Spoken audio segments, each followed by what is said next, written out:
ati na defend huyu kijana. Yeah. But you're a figure of authority, right? Alafu umeticha hongo. Alafu umetandikwa. In a jungle law, hey, you ask for it. Yeah. But the fact remains is that we have a society that we're teaching these kids. Police for the first thing alifanya ni kuitisha hongo. Kwa sababu this is a young kid. What are you teaching him? Is it okay? Ask for a bribe? Is it okay?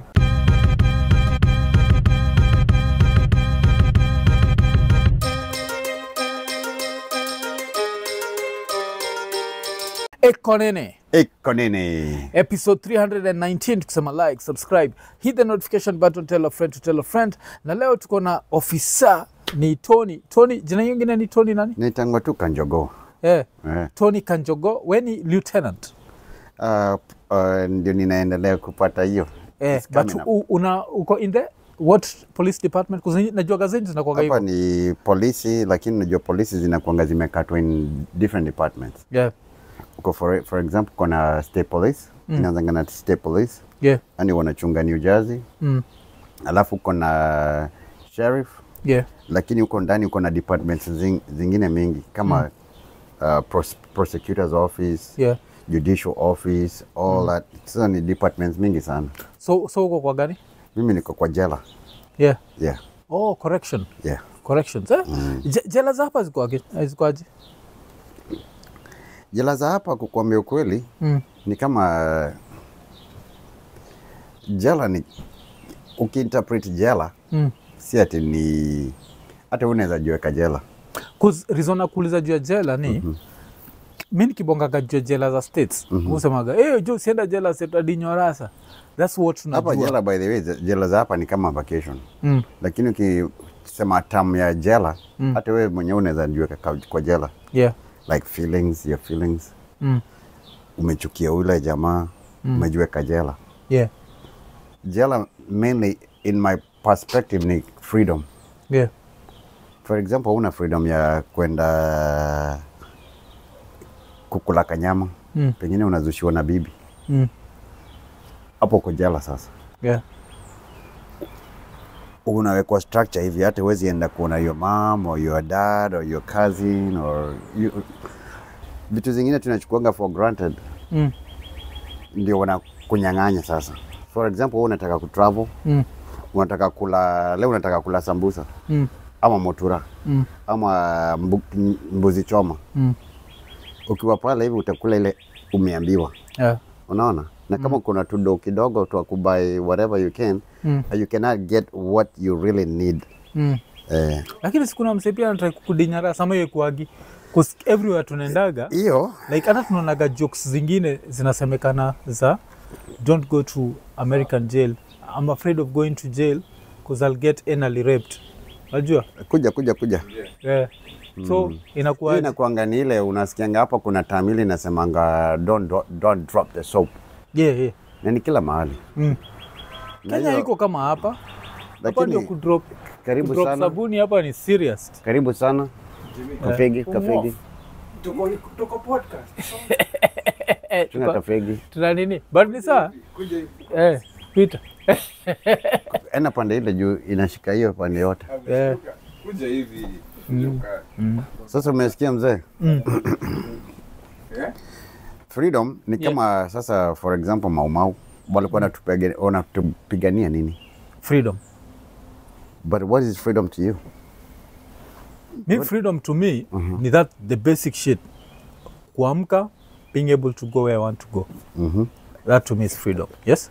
Yes. And freedom is another thing of also living without being afraid. So looking for example, behind your shoulder.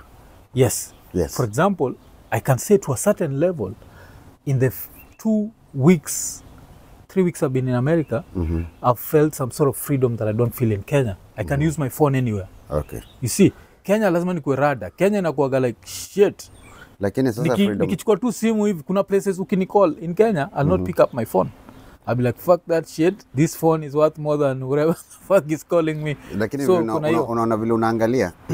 For example, crime. Yeah. Ukienda Kawangware or For example, tuseme uko Kawangware. Yeah. Umenyang'anywa simu. In your head unajiambia niko Kawangware, si ndio? But if you go to Karen ama Runda, I will expect unyang'anywe simu, una expect unyang'anywe gari. Unaona? So it's the way you look at it. Yeah. Yeah. Kitu moja funny ni Kenya, the more you go to affluent neighborhoods, the less the crime gets. Uko hata Runda waendagi. But it's the same world though. It's the same world. Yeah. Even here it's the same thing. Ukienda some places, unasikia wanasema for example ghetto za hapa. Ghetto za hapa hivi ni nyumba mzuri sana. Apartments. Yeah.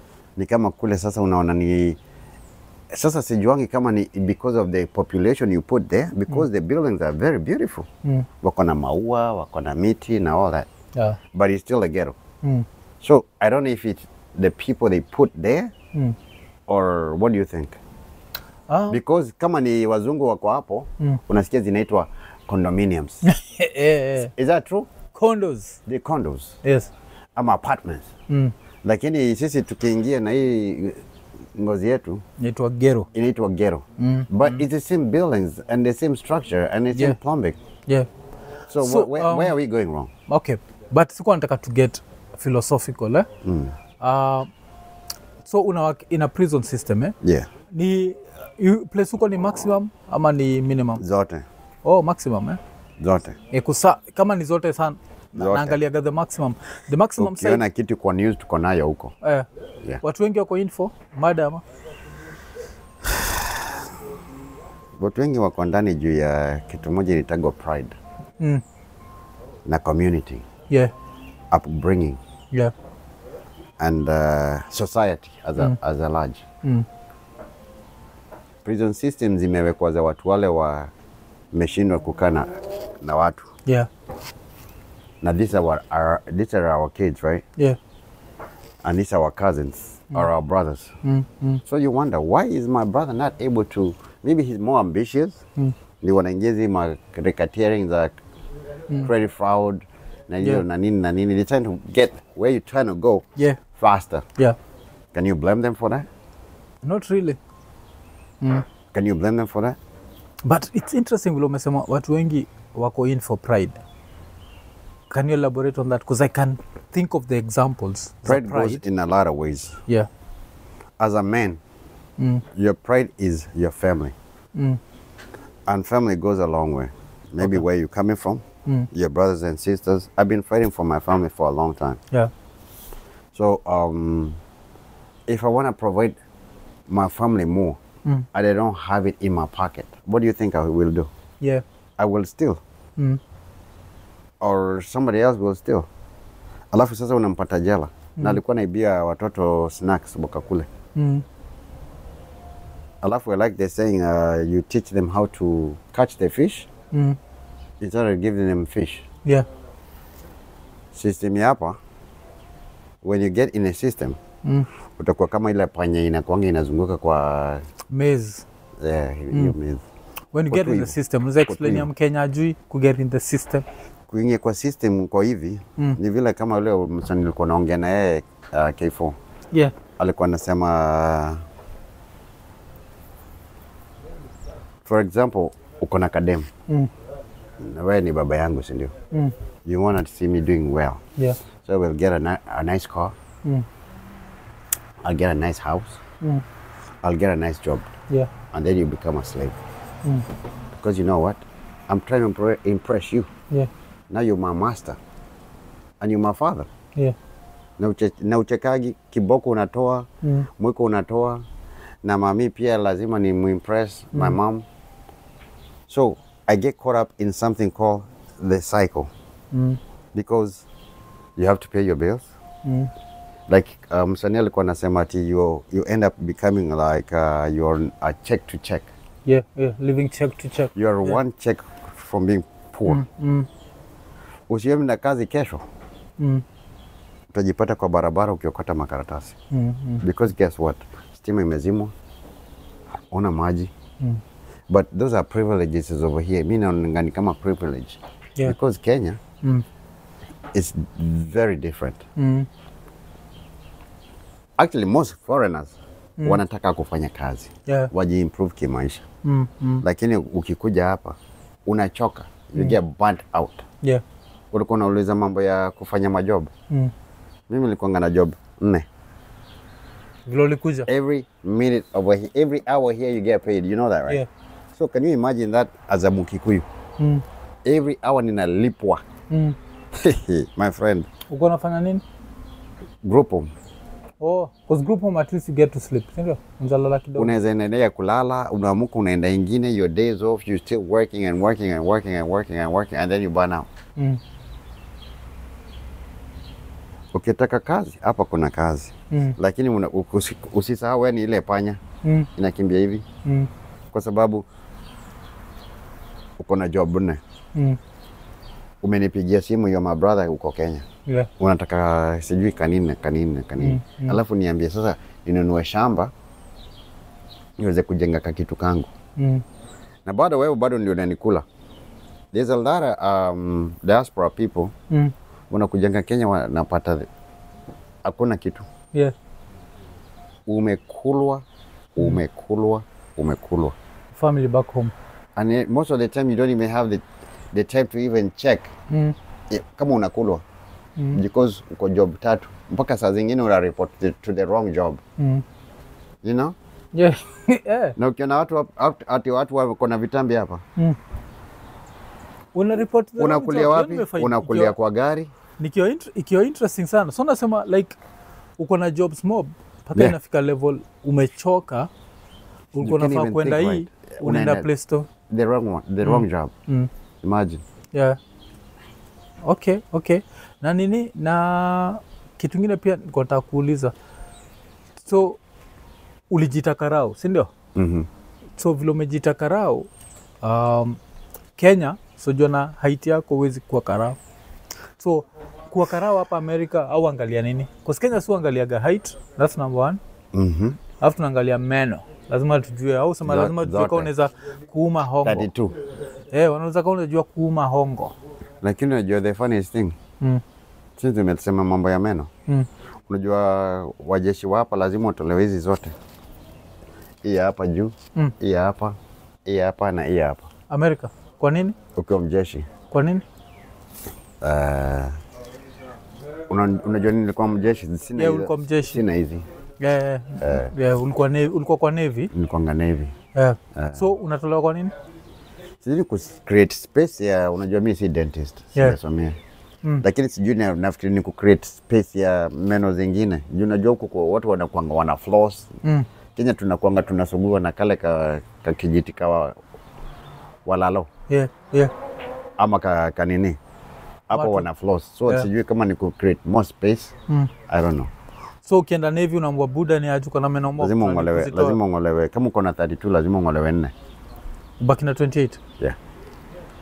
But tumesema zinangolewa hizi za mwisho ama hizi za mwisho. Molars. Na hizo si molars wa kuzitoa ni hard Mimi nikingolewa nilikatwa mpaka lip. Nikauliza mnangoa za nini? Wakasema nataka uume Mwarabu. Nataka uume Mwarabu. Hivi ndio kunaendanga. So military wengi wananga hizo meno. Lakini unaona hapa kuna hiyo option ya, for example vile umesema mambo ya height. Hapa jeshi inaweza ingia. Na polisi. Wanawake wanaweza ingia. Na wanaume. So long as uko na hiyo roho. Hapa kunanga limit. Lakini unaona sasa kama Kenya, for example, mimi singekuwa na hiyo achievement.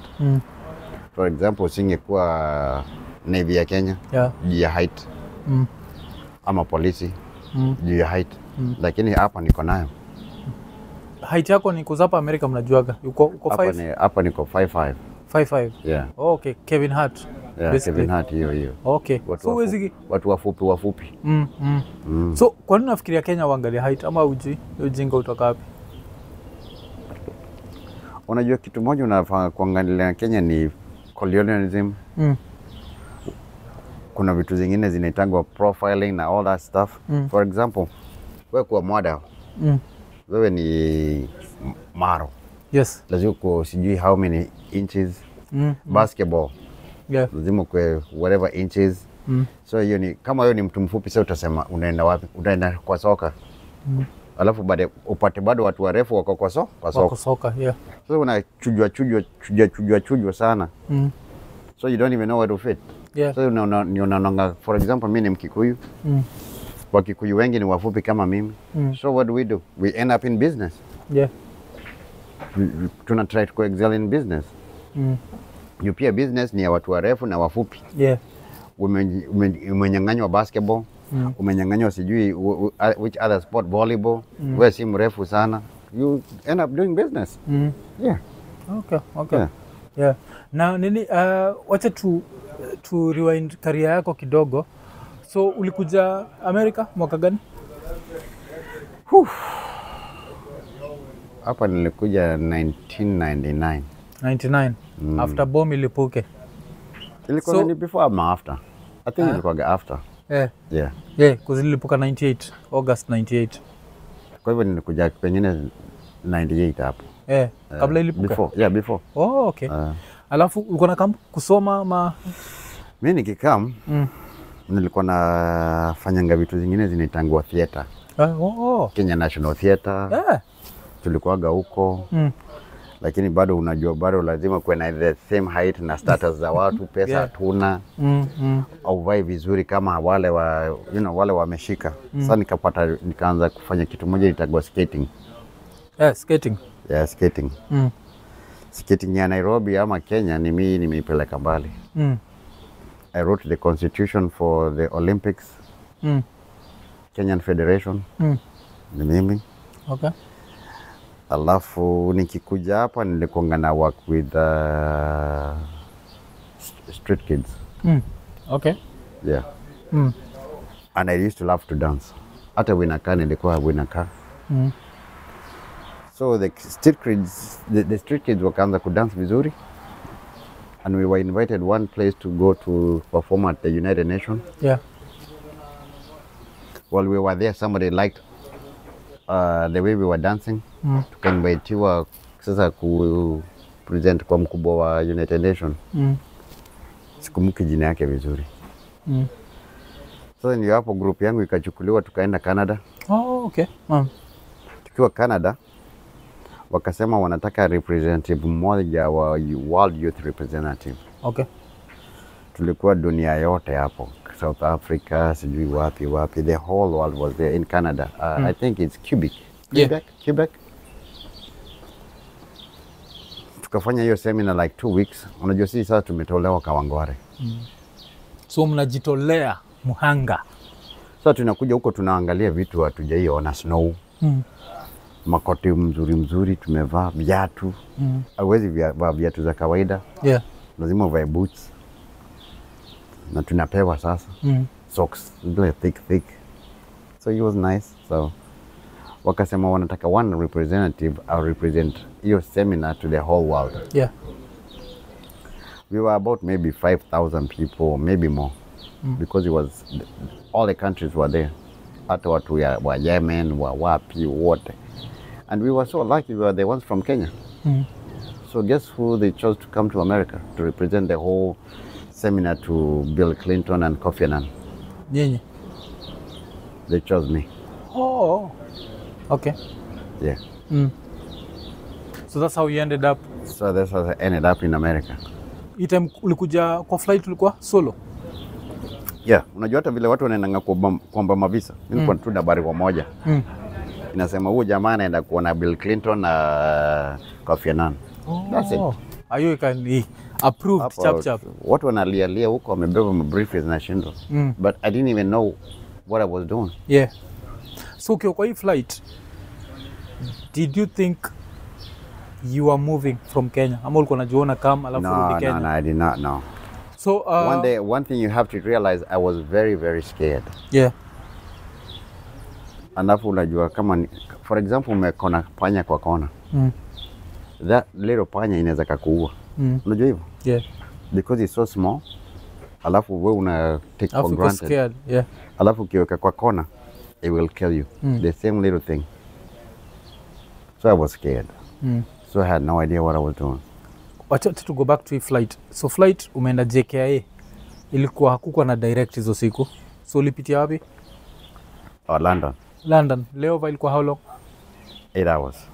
And how did you make sure you don't miss the second flight? Because watu wengi miss your flight. You have to pay attention. Sasa wacha nikwambie, tukitoka Canada tulipitia Heathrow. Hey, my friend. Tukadecide tuhepe. Sisi ni Waafrika ama Kenyan. Unataka kuhepa muishi huko? Tulikuwa gawase wanne. Mimi ni mwalimu, tuko na director, na niko na machoko wawili. Although pia mimi pia najiita choko, sasa lazima tukue machoko watatu. Tukahepa. Heathrow. Muleza kutoka? Si tulikuwa layover ni 8 hours. That unaweza pewa 24 hours ukitaka. Yeah. That time was not that bad. Kwa tight TV. Yeah. You can go out there, do shopping. Lakini sasa you have your intention. Wherever you want to go over there, you do your shopping. Ununulie familia some, t-shirts za uko alafu ingie ndege urudi. Kuna watu wengine wanakuanga na intentions zingine. So nyinyi mko na intentions zilikuwa nini? Because unataka kumiss ini siku tunarudi kwa matope. Ini ukienda Canada si time ya Bill Clinton. Tukirudi sasa hiyo sio time. Tulienda Canada kwa seminar. Sasa on our way back, we had that thought. My friend. So mkaingia London, mkaicheki. Sisi ni nani? Si tumehepa, unajua huko unapewa mpaka mizigo. Alafu you check in again if you want to. Ama ukae tu kwa airport. Sisi tuka check out our mizigo. Tukahepa. So tuko kwa airport, tunatembea kwa highway na ma suitcase. Hatukuwa tumefanya research vizuri. So unafanya hatukuwa na TV home, sijui nini, wifi, internet. Information haikuwa kasa hizi. Hiyo time hakuwa na internet, najua. Unajua sisi tulikuwa na neighbor mmoja alikuwa na simu ile ya nyumba. Ile unafanya ile. Naikumbuka hiyo. Sasa mtu akisema anakupigia simu, lazima ukae hapo the whole day. Ukingoja. Na pengine hapo ni kwa duka. Alafu mtu akwambia kwa busy. Sasa utijua atapiga tena wewe. Alafu anapigia jamaa wa duka na tuma kijana kimbia ukaita baba nani? Ako na simu. Umekojea tu. So mmehepa. Sasa tumehepa. Kwa London. Tumetembea kwa highway. Unajua unatoka kwa airport. Unaenda vile tunaanza kufuata magari, lakini tulikuwa tunajua kitu moja nitagwa downtown. Sasa tunaenda downtown. Tunafuata magari na mataxi. Tuko kwa highway na suitcase. After 30-45 minutes. We. Makarao. Mnaenda wapi? Downtown.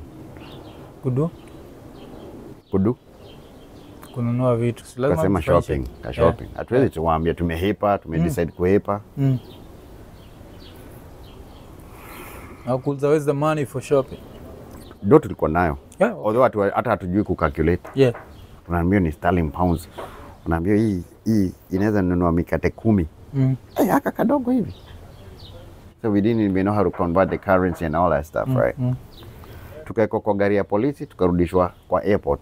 Tukaambiwa tuchukue taxi tuende downtown. My friend, tukaogopa tukarudi Kenya. Damn, hizo siku ilikuwa rahisi hivyo. Yeah, it was easy. It wasn't maisha ili change after September 11. September 11, yes. After September 11, a lot of things changed. Alafu dunia imechange tena after COVID. That's why you see people staying more home than going out there. Working from home. Yote imekam, hiyo phenomenon imekuja na nini. So mkarudi Kenya. So acha to go back to hii flight yako ya kukuja back to the US. So unasema pia uli go through Heathrow. So Heathrow layover ni 8 hours. 8 hours. Kaingia. So vile ulifika US, nani alikupick from the airport? Unajua nilikuwa sasa diplomat. Nilikuwa nachukuliwa na watu wa UN. Hata sikukuja US straight. Nilipitia Vienna, headquarters ya United Nations.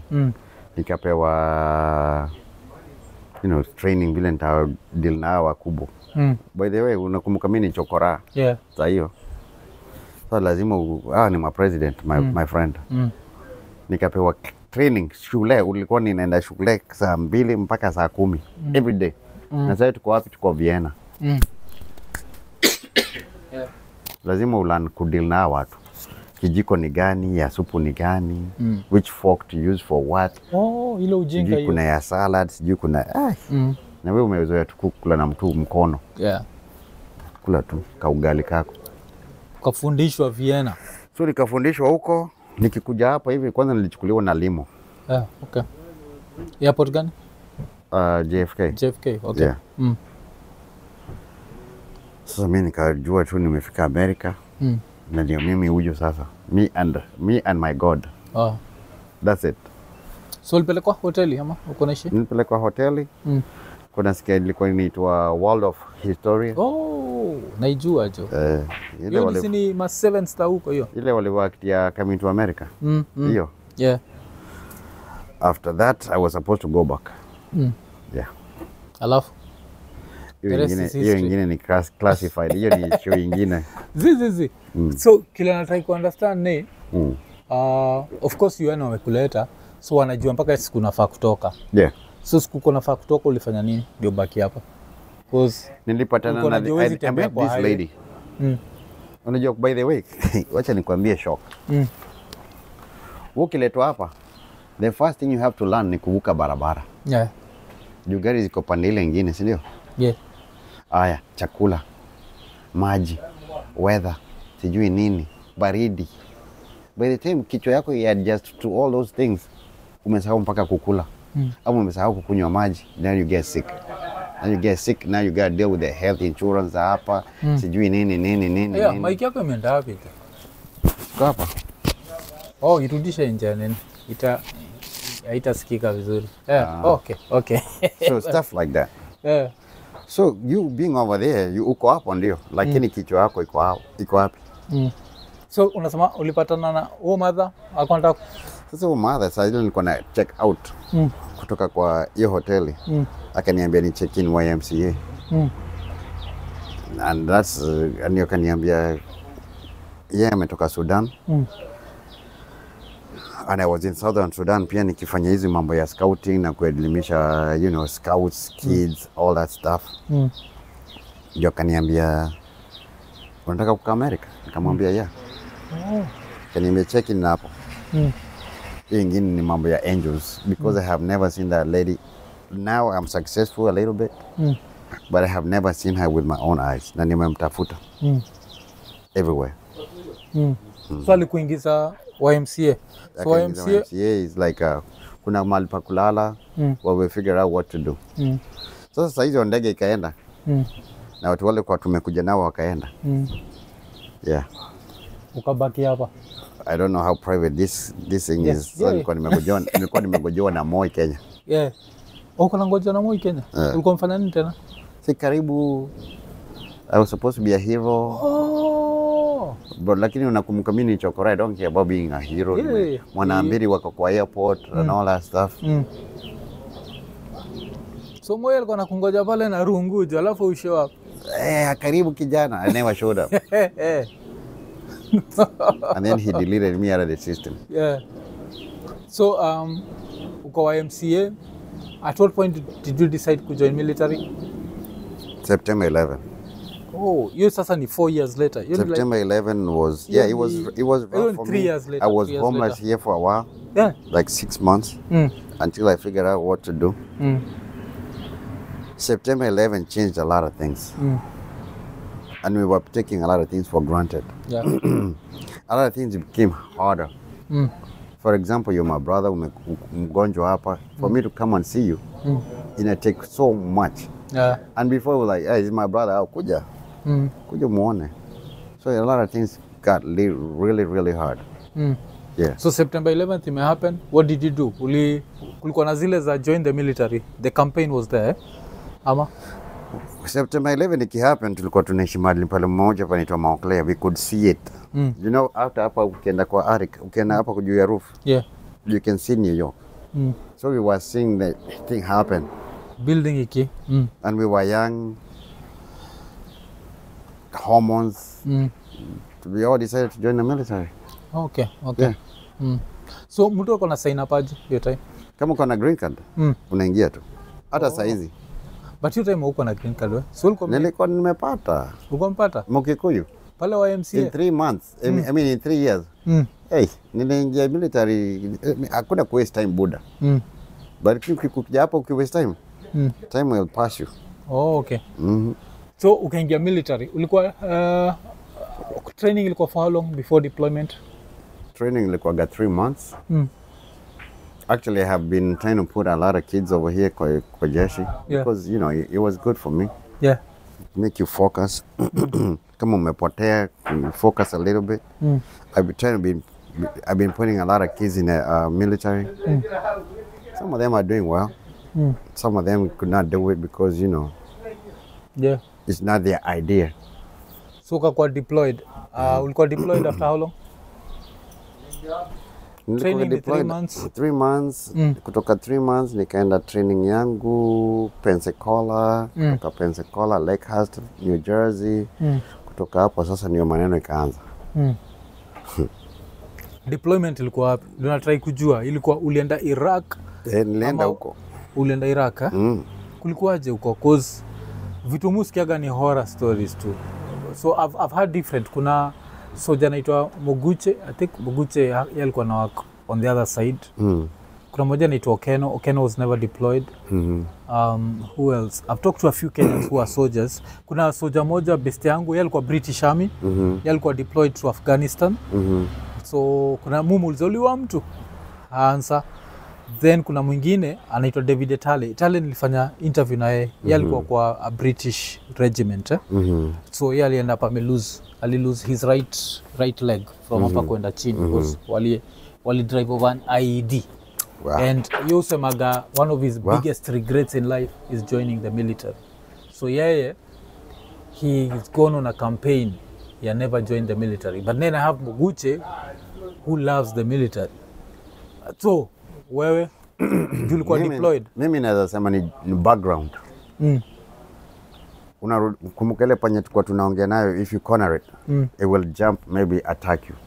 I was like that panya. I've been through a lot of things. I've been homeless. I've been, you know, my coming up was not that easy. And you're telling me to go over here, become a soldier, and I will get food and a paycheck. Sema Iko Nini. Na kuna mtu mwingine anataka niweke, wanakuambia wewe ni mfupi sana, lakini kuja tu come. So you give people like that opportunities. Nika join. And it was, for me, it was a good experience, very good. And I recommend it for like, unajua hao majamaa kwanza wa hapa hivi, when you have kids in America, and they turn 18, they're not your responsibility anymore. Yeah. So I recommend when kids are 18, before they even go to college, put them in military. Okay, let's go back to first day. Flight.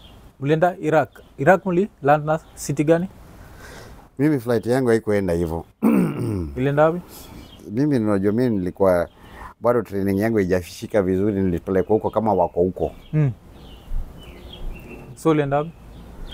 Tulikuanga Basra. Nilitolewa Norfolk, Virginia.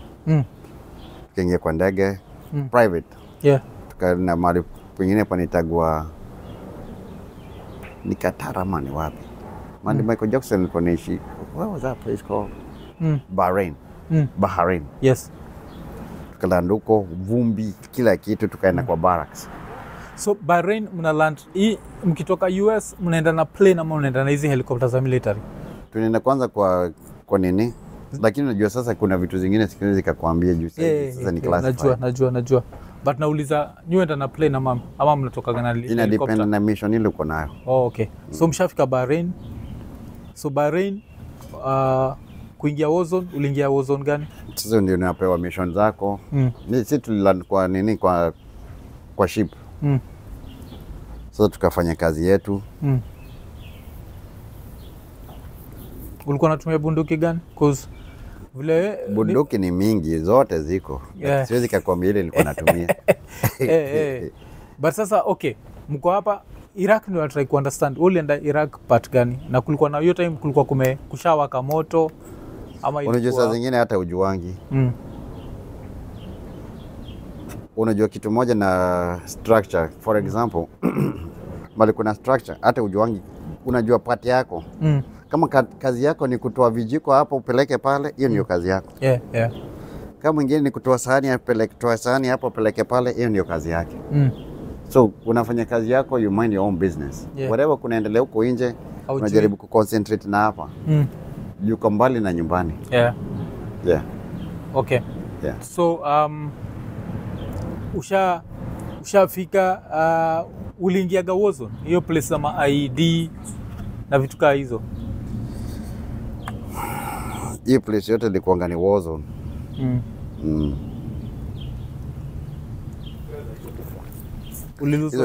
Hizo vitu siwezi kukwambia. Lakini the last thing nenda kuuliza, uliluzwa saa ngapi? Mabeste. Tukitoka wale wali survive wali get hit tu. Wali get hit tu. Hii ni ya division yangu. Siwezi kukwambia ni gani, siwezi kukwambia tulipoteza wangapi, lakini watu walipotea. Watu walipotea. Hiki tu affect watu sana kichwa. Kwa umbali. Kwa umbali. Wewe? Kwa umbali. Sawa. Okay. Usharudi Kenya, ati Kenya. Lakini nalipagwa juu nimetupa mbao kidogo. Okay. Najua. Inatoka disability, Sasa unaanza kuniambia mimi ni disabled. Lakini najua inaitangwa hivyo. Inaitangwa PTSD. Post traumatic stress disorder. Lakini you can get that from a lot of things, like women especially. Wengi wanakuanga nayo after wamepata mtoto. Inakuanga ni trauma. Ni postpartum depression. Sasa imagine mwanamke ama bibi yako amekuzalia watoto 12. How do you think she is over here? Okay. Sawa. Wacha tukozie story utaki kunene. So ushatoka military. Ulitoka military after how long? After 4 years active nikatoka nikafanya little reserve. Ndio nikaingia group kidogo, alafu ndio nikaingia polisi. So kuwa polisi, was it something ulikuwa unataka like from day one? Ama ni circumstances? Sasa kule ni nini nilikuwa nafanya tu polisi, nikasema wacha tu niende na kuwa polisi. Alafu unapojua polisi kama hapa ni different sana na wacha niseme dunia zingine. I don't know what they do in other places. I know what they do in Kenya. Lakini polisi wapo utaona ndio wanafanya like soccer teams. They doing the neighborhood ice cream, vitu kama hizo au jaribu. Lakini since hii mamidi ianze kutokea, wanaongeleshana tu just the negative part. But you don't see the negative. Like me and these guys, we have done a lot of kama hot dog drive. Tunapikia watoto wanakula hot dogs, you know, like you know, kuonyesha being positive. Like my kids love K4 kabisa. And Gendi. Because they see them on TV. So now they'll be like, wait a minute, these guys are on TV. And they're over here making for us ugali. So you give them hope. So you just see somebody on TV and you'll be like, I'll never meet him. No, this one is the one making ugali for you. So that's very inspirational. So usha join Karao. So since when ni Karao, wacha turuke kidogo. Nataka turuke kwa story ya Kenya. Majuzi kulikuwa na video kuna go round ya boy fulani anaitwa Ian Njoroge. So Ian Njoroge aliamua kutandika polisi. Niliona hiyo. Aliamua kutandika polisi. Alafu I did a post, nilireact hiyo kitu nikisema that doing such a thing can change your life forever. Wewe vile ulichekio video? No, it cannot. It cannot. It can change your life forever. No, it cannot. It will. It will change your life forever. Yes. There's not if or buts. Yeah. If you do something like that. So let me ask you a question, right? This is a police officer he's beating up like that, right? Yeah. This man has been appointed by the government to keep law and order. Can you imagine what this guy could have done to a civilian? Somebody with no authority. Yeah. You know, you're a bus driver or you're a bank manager or you're an accountant and you meet with this guy. What type of beating you think he can give you? Oh, now Ian. Yeah. Yeah, if you can beat up a police officer. Yeah. What Yeah. do you think he can do to you? Or a woman, or a daughter, or somebody's son? This is a police officer in uniform. In uniform. Aligongwa kofia ikaenda kirauni. Yeah. Alafu sasa, if you let this guy get away with it, what are we teaching our kids? You gotta be fighting the police. So where is order? Yeah. Over here, it got out of control. This is America. It got out of control. You can check on YouTube and all that. It got out of control. Yeah. If you don't respect the law, Yeah. there's no law and order. So it's everybody for themselves. And then what happens? We can try that. Yeah. But guess what? The strong ones are the ones who are going to be ruling the other ones. I mean, that's the society right now. The strong ones are ruling us. But guess what? We're still trying to live with it. Like, for you to get that angry and you beat up this, forget he's a police officer. Yeah. A human being like that. You even kick his head. What is going on in your head? Maybe we need to find out what's going on with him, because that was too much. So ndio kumekuwa na hiyo, there's been the debate whether he should go through a mental, to see if he's mentally fit to stand a trial. But now, swali ni, in America, that happens. It happens. Let me start, because America, there's the racist aspect of America, yes? So if a white kid beats up a cop like that, what's happening? I don't think I have the knowledge or the statistics to discuss that question. If a black kid beats up a cop like that? That's another area you don't want to touch. Because we're all supposed to be equal. But there's a lot of elements that happens. For example, you got a company, right? Yeah. And my kids are looking for a job. Yeah. I just call you, I'm like, hey, can you hire so-and-so? Like, no problem. What if I don't have the opportunity to call, have your number? Yeah. What am I going to go through? What is my struggle? Yeah. That my father don't have no connection. My father is stressed out. He's yule tunakotaga kwa mtaro kule anakunywa pombe. What is your struggle in life to deal with something like that? Yeah. And then at the end of the day, you still gotta love him because he's still your father. Okay. Because the fact that you work for like, what is it called? You work for law enforcement. Like, yes, yeah, correctional officer. Eh? Law enforcement. Yes, law enforcement. Yes. Lazima nikuulize, like, what's some of the dumbest crimes shaona mtu amekuja jela for? Because I know crimes of passion, and I have a story that hit very close to home as a crime of passion. But wacha tuanze na hiyo, the dumbest crime shaona mtu amekuja nayo, and mostly they are connected to pride, like you said. But the stupidest ones, self-inflicting. For example, you come to my house and we decide to discuss about jumping, and then we jump and fall, and wanakuja hapa unasema huyu amekugonga. The dumbest ones I have seen is self-infliction. For example, you're my husband. Yeah. Alafu nataka kufundisha adabu. I can hit myself on the corner of the table or the wall. When the police come over there, I'm like, he did it. So you gotta be sitting in jail, and you know you're sitting there for no reason, because you cannot even be able to hit your wife or your child. But there's some people that do it. So now there's this thing called empowerment of the women. This is the worst thing you can do in America is domestic violence. Yeah. And I think it's the whole world.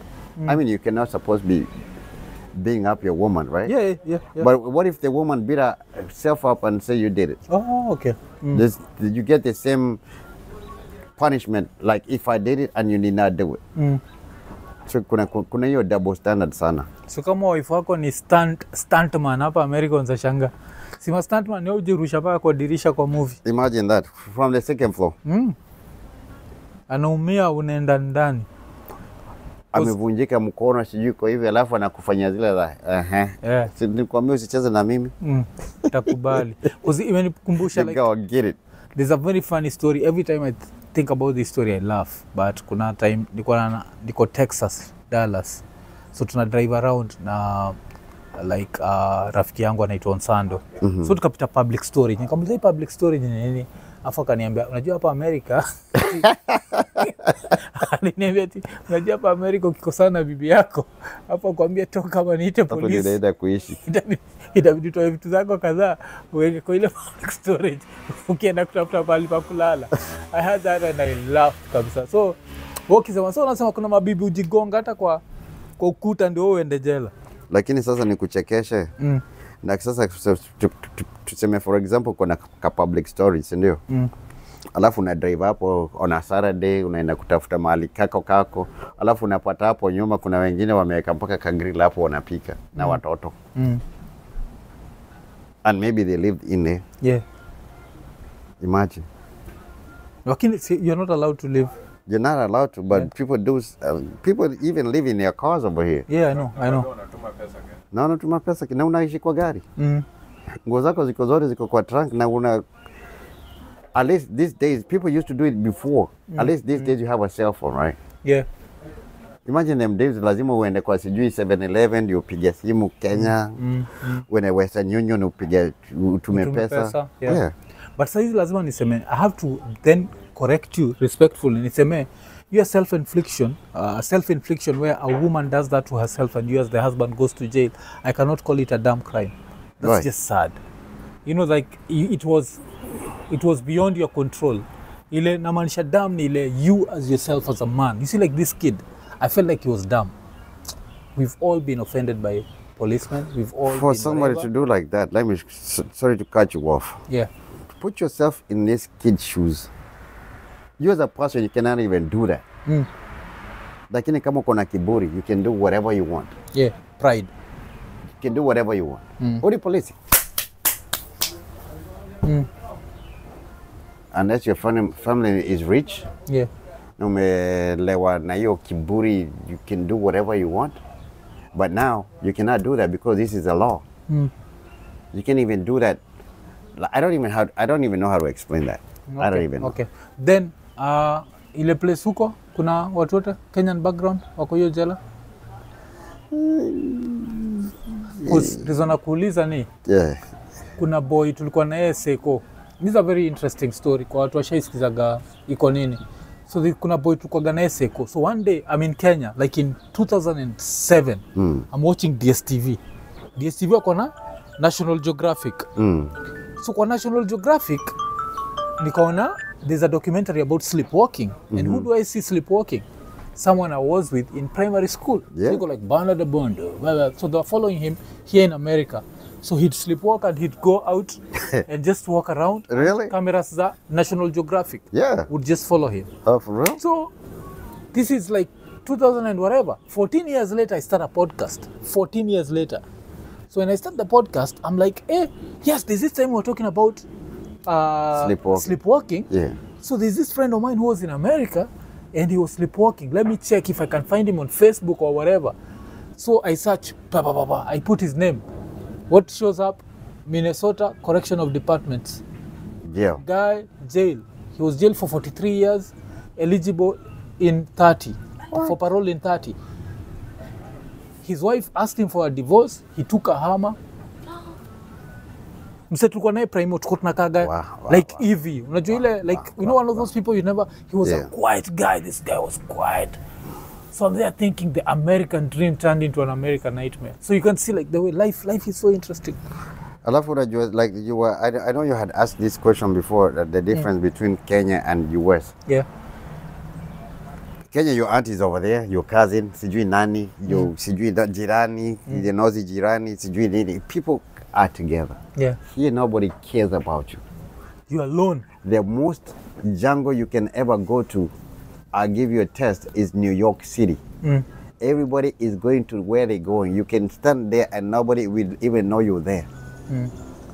Wako na ma iPads, wako na they're programmed. They go here from this time coffee over there programmed. Yeah. Lakini Kenya unaamkanga asubuhi unaangalia jua unaiota kidogo unasema wacha nikakatia ng'ombe kwanza wacha kwanza nikunywe chai alafu nikule kaugali ama ni wacha niende nikuje. Here there's no like your freedom. Here there's no freedom. Is this from here to you see I just came from bringing my daughter for ballet. The program. Yeah. You're doing this from here you go. In Kenya you can relax and you have more people to talk to. Here you go talk to your co-workers. Yule bibi ulitoa Kenya umeoa, you don't even see her. You see her when you go in her house in the morning, when she leaving to go to her job or nyote mnaenda. Mnapita nanga hivi. Maybe weekend you have like 3-4 hours to hang out. And you think this is going to be a functional family? Ni ngumu. So, but nini? Kenyans wale wako jela wako crimes ka gani? Si lazima kuwe kuna iskotu moja kwa ni hata wale. Most of the hata wale wako jela wengi which I'm not supposed to be talking to ni wale wamekuwa caught up na hii environment. Wengine hata unaona tu utajua difference yao na watu wale wamezaliwa hapa na jina tu. Because wanaongea kama hao tabia ni the same. Kama watoto wangu si watakuwa tu hivyo. Yeah. The only difference utajua tu ni jina. Huyu ni Maina, huyu ni huyu ni Njoroge, huyu ni Wangari, huyu ni but they acting the same way because they've been in the same environment. Maybe they even went to school over here. Yeah. Oh. Yeah. So crimes ni zile. Same crimes. Yeah. Same. Oh, okay. Yeah. So tukimalizia niko na bonga na msee fulani anaitwa Daddy V, na kaniambia kuwa America can be very lonely. Oh, and yeah. A lot of Kenyans struggle with loneliness in America. Oh, yes. Umekuwa huku for 27 years, Oh, yes. What would you say about that? Loneliness inakujanga, unajua bado tuko tunaongea mambo ya jela. Loneliness inakuja zile za pengine umewacha wife nyumbani na watoi. Umekuja huku. Umetry kuwaleta. Kuna job 4, unaishi kwa gari. Ama unaishi kwa karumu. Pesa zako zote ni Kenya. You have nobody to talk to. At least saizi hii era tunaweza ongea, unaweza pigia watu na simu na stuff like that. Yeah. But by the time familia yako ifikia hapa, you're somebody else. Unasemanga we don't know daddy. Wewe sasa umefocus na kazi. Pengine umeingia na mapombe na drugs na nini. Caffeine. Yeah. Kahawa. Stuff like that. Red Bull. Just to make sure una focus ni uweze ku provide for the kids. Na ni watu haujaiona. Yeah. Wengine mpaka wanaenda kuoana. And you left them when they're little kids. Oh, and you're meeting adults. Yeah. Watu wanakuambia wanaongea na base. Ama unaambia daughter yako anaenda kuolewa. Na you can't even travel, she can't come. What do you do? Yeah. What type of loneliness is that? Siati vile unaenda na watu wako church na nini. These are things you have not been able to do for all this time. Are you happy? Are you happy? Unasikia mazishi ya auntie yako ilikuwa juzi. You can't travel. Yeah. So hiyo kitu ya loneliness imefanya kitu moja, suicide rate imekuwa very high. Even amongst Kenyans? Very high. It's not just Kenyans or Indians or it's just across the globe. Especially wewe ni foreigner hapa. Hapa kuna maforeigners wengi. Wewe umetoka Europe, mwingine umetoka Canada, mwingine umetoka Haiti, mwingine umetoka Japan, mwingine umetoka China, mwingine umetoka South Africa, kuja kutafutia familia. They go through the same thing, all of them. One thing they have in common is struggle. Like msanii alikuwa anasema wale watu wengine wengi wanaombaga visa ni wale wana shida. Mimi kama tungekuwa poa nyumbani singekuwa hapa. Yeah. Nikitafuta nini? Nitaenda Strathmore ama KU, nipate biashara. But we come here kutafuta because we tried all that and it never worked out for us because our families maybe were struggling a little bit. Okay? So your loneliness unaipata. Alafu sasa ukijitenga na watu, you get it even more. Now, most of the time it's not unajitenga na watu because you want to do it. Because you have 4 jobs. Your days off uko na zile za kushikilia weekend. So the next time unaona mtu kama mimi ama Kanjogo whatever ama K4 or K, the next time unaongea ni after 2 months. Na mlikuwa mmeongea jana.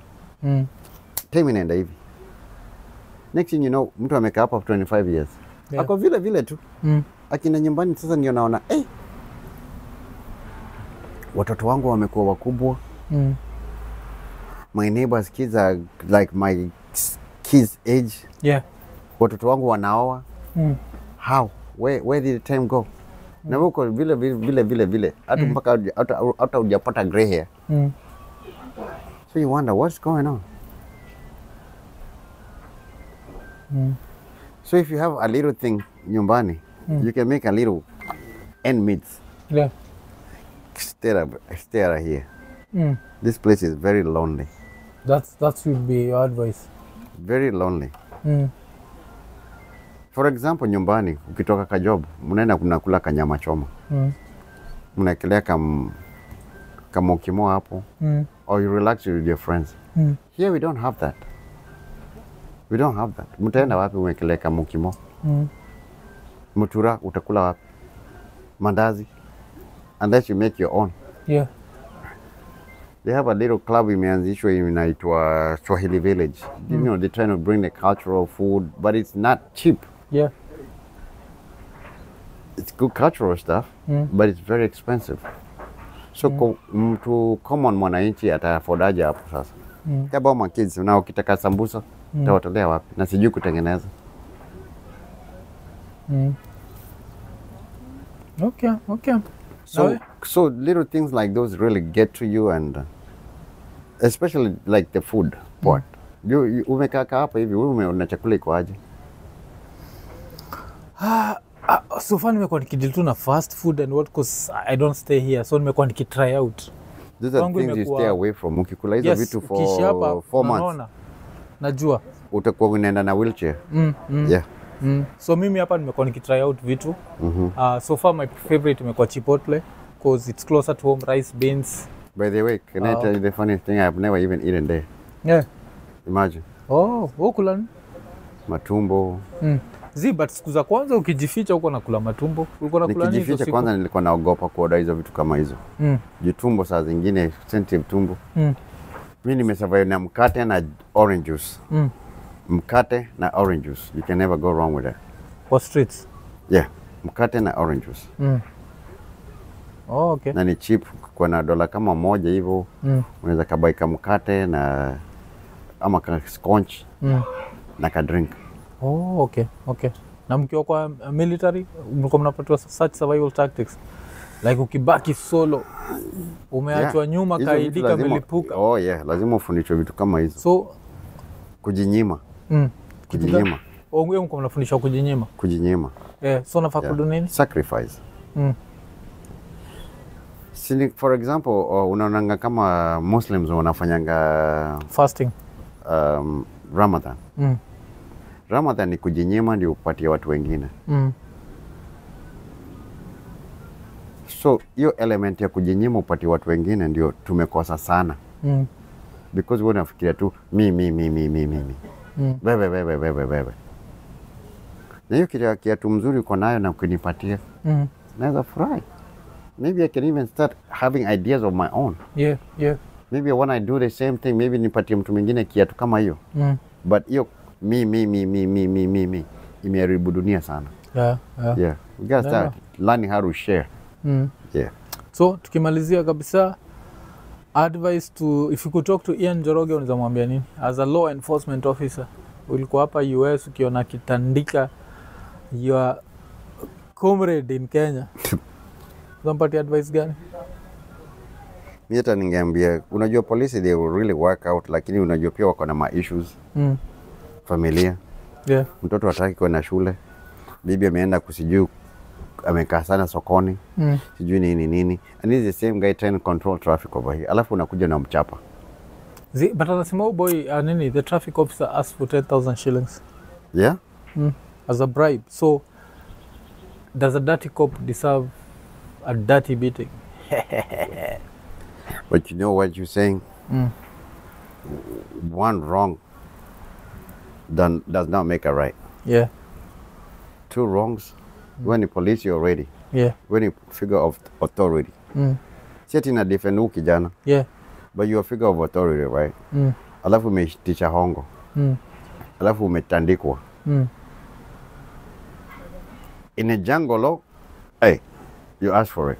Yeah. But the fact remains is that we have a society that we're teaching these kids. Police for the first thing alifanya ni kuitisha hongo. Kwa sababu this is a young kid. What are you teaching him? Is it okay? Ask for a bribe? Is it okay? Maybe he got kids too. What he got to teach his kids by paying you the 10,000? So it's a very gray area. He did not do good whooping his ass like that. But this guy had no right to be asking for bribe. Because you're a figure of authority. Yeah. And you're supposed to be respected. So how am I gonna respect you if you're asking me for a bribe? And this is the 10,000 I have, maybe to buy my daughter a pair of shoes, or buy her underwear, or stockings, or 2 books that she needs to go to school with, or her lunch money, or a school trip. And that's the money you want me to give you? Okay. So he was wrong. Yeah. So whatever the kid did, he need to be punished. Yeah. And this other guy need to be punished too, so both parties can learn. Oh, okay. Okay. Because so, 2 wrongs don't make a right. Kids' ideal punishment would be what? The first thing, I believe, both of them need to go for something called therapy. Or what's the name of it? Counseling. Not even counseling. They need to go for education. You as a young man, you cannot be treating, especially your elders, like that. Hata afadhali ngempatie hiyo 10,000, alafu aende report. Okay. Unaona? You do it the right way. Kiendacho kwa mganga akirudi, so hiyo 10K ingekuwa imeenda. Aya, wale wanakuanga wamerekodi, wale walikuwa wanarekodi akigongana hivyo ama akifanywa hivyo. Oh, this kid could have said, okay, you want 10,000? Okay, I'm gonna record the transaction and then I'm report. I'm a report or somebody recording, and so you can have evidence. Yeah. And then, you know, you deal with that with a mature way. But when you beat him up like that, that's disturbing, because he's somebody's father. You know how wars are started? You're my father, right? And that guy kick you in the head like that. What do you think I will feel? Guess what I'm gonna do? With my ego and my pride, whatever. This is my father. I'm coming to answer a question. And that's how you start a mafia and a war and gangs and all that. So for being stupid. Yeah. As you can see, light imepotea kila pahali. Tuko masaizi za Jersey, saizi shafika I think saa 3 usiku. Tunataka kutumia as much natural light as possible, but imetufikisha mwisho. So kama kawaida vile msawaga like, subscribe, hit the notification button, tell a friend. Tukimalizia 319 tukisema Iko Nini. Iko Nini. Imefika 7 minutes.